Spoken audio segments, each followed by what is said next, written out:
Okay, let me see if I don't make a mistake again because I just did. Seems to be okay. So this is very short because I can't do any more than this. And this is the second time I'm recording it. I'll send you something else short also tomorrow. So you need to have heard and understood these two presentations, today's and tomorrow. So we have talked a lot about sentence stress, and we are also, when we talked about rhythm, right, the words that receive the stress in a sentence, and also we have talked about intonation, which is mostly at the end. So now we're going to look at word stress. Now this is from the book, but you don't need anything else. It says, so far we have looked at words with only one stress, the primary stress, on either the first or the second syllable. So let's look at the examples.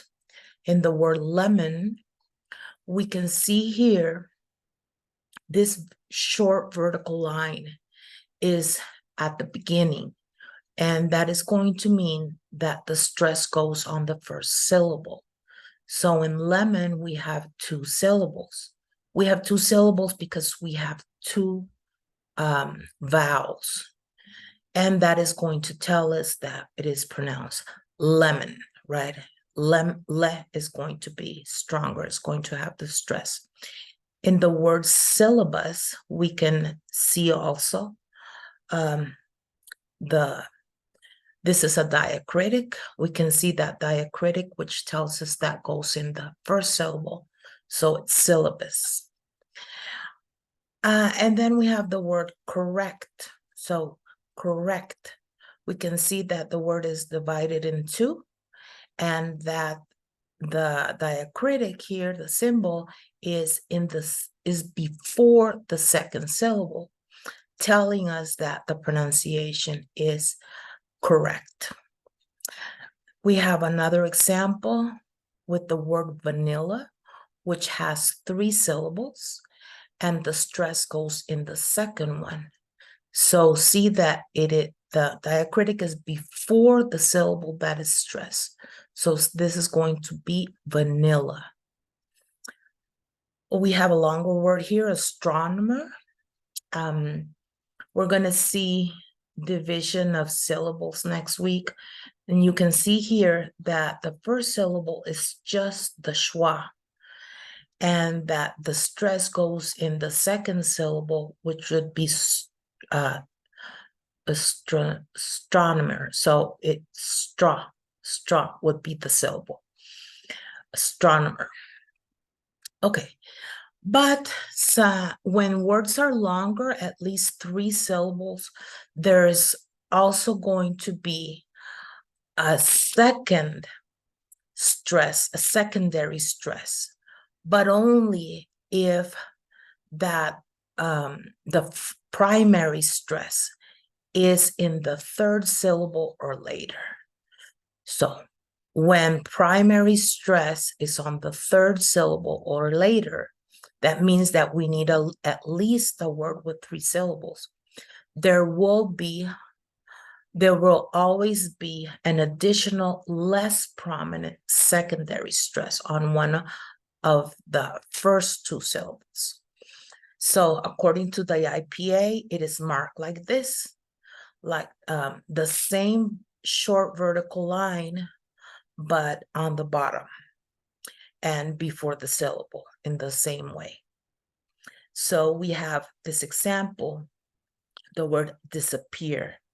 So see that the primary stress is here, disappear, but we're going to have another less prominent stress in disappear.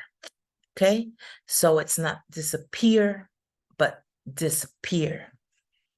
All right, now following one is this. Oh my God.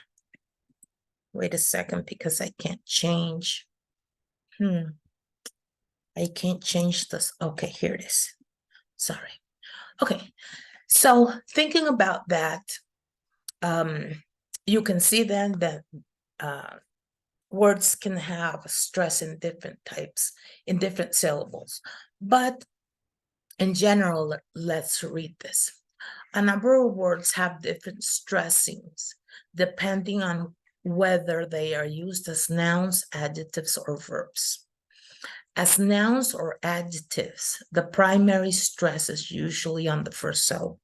So this is general. Nouns and adjectives will usually have the stress in the first syllable. But as verbs, it's on the second syllable.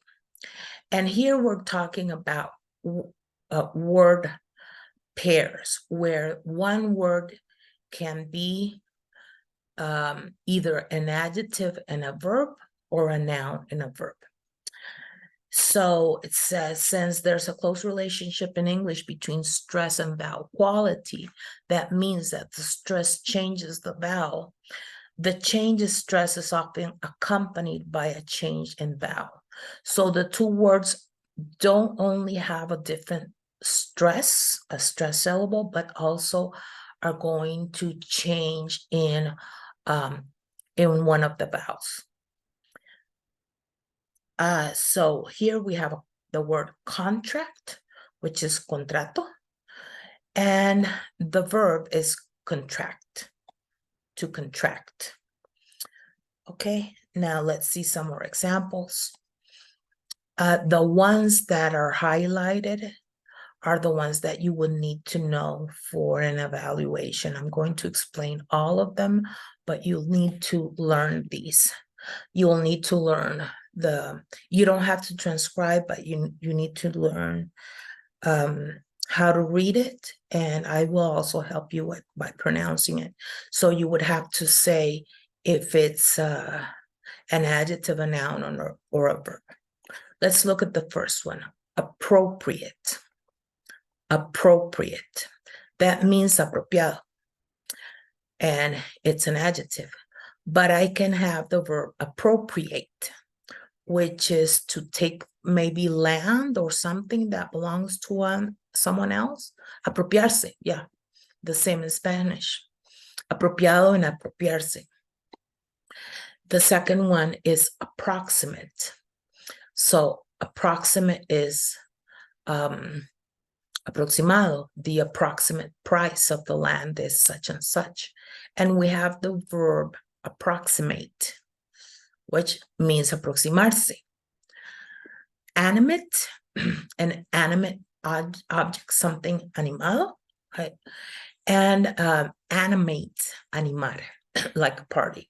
Here you have the link, so you can check this one. You will find the transcription, and you can listen to both the adjective and the verb. The second one, this one is articulate.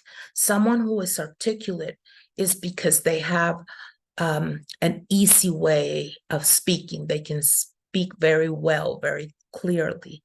And then we have articulate, which is the verb, and it means articular. Right? So articulate, you need to articulate your words better, for example.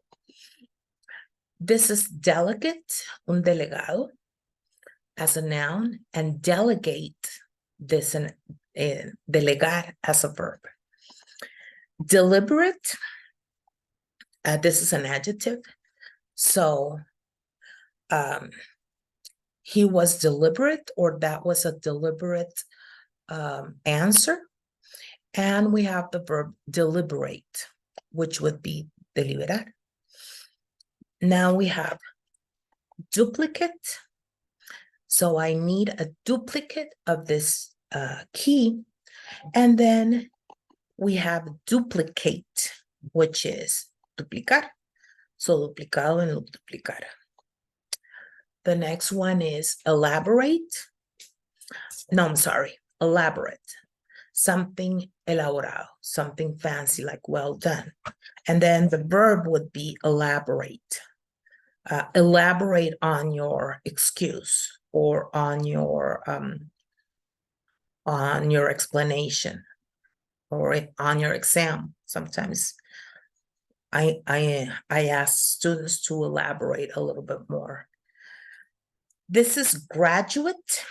A graduate is a person who graduated. It's a noun. So last week there were several graduates. And the verb, of course, is to graduate.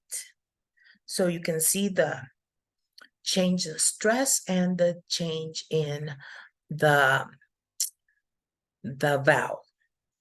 Next one is legitimate. So he is the legitimate heir, heredero. And legitimate would be legitimar, the verb. Next one is moderate, something moderado. So you need to wear something moderate, or that you need a moderate dress for this event. And moderate would be moderar, like a meeting or a debate. Then we have predicate, el predicar, right? Though in grammar that you know, and predicate, which would be predicar. Then we have separate. So I need separate rooms, for example. Separate. And then we have the verb separate. You can also see that there, the change in the stress and the change in the vowel. The last one is subordinate. Someone who is a subordinate means that they have a boss. And subordinate would be the verb, subordinar, right? Okay, so I'll send you something else tomorrow, like I said, and learn for evaluation the ones that are highlighted, please. Have a good night. Bye-bye.